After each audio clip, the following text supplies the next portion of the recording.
Okay, so this is our special episode 3751, 3752, at 3753. So, tatanungin na naman natin dito, no?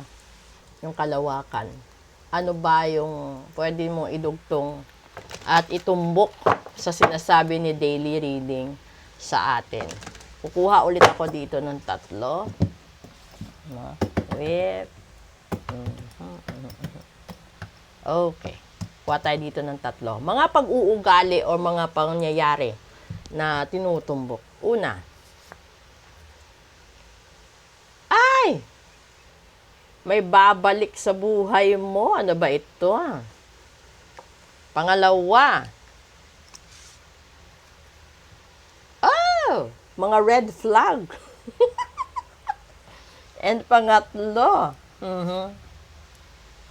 Ay, commitment daw. O ngayon, eto maganda.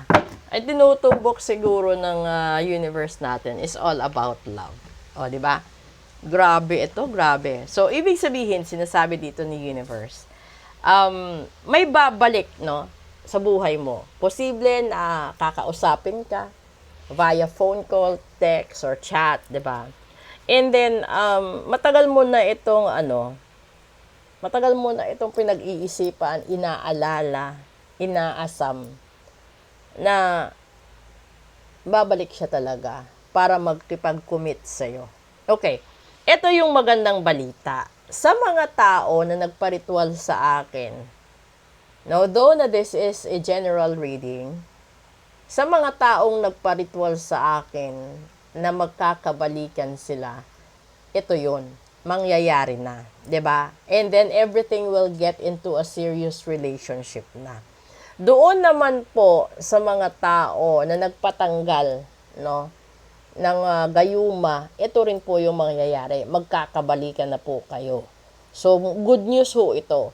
Pero doon po sa mga tao na hindi pa nagparitual at nasa stage pa na inaagaw sa kanila yung mahal nila, inilalayo ng iba sa kanila yung gusto nilang tao, ipagawa nyo, ipatanggal nyo para magkabalikan kayo. At kung marami naman taong naninira o na gustong manira ng relasyon ninyo, ipaglaban mo. At kung pwede rin natin i-ritual yan para matanggal lahat ng asungot sa paligid. Okay?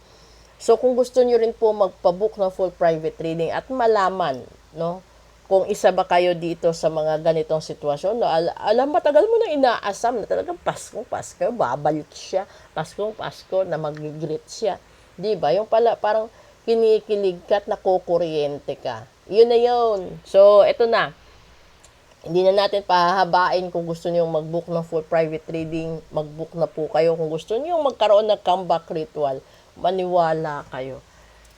Ang daming clients na natutuwa sa comeback ritual, pagtanggal ng gayuma, at yung iba doon, yung balikan sila ng mga asawa nila. Okay?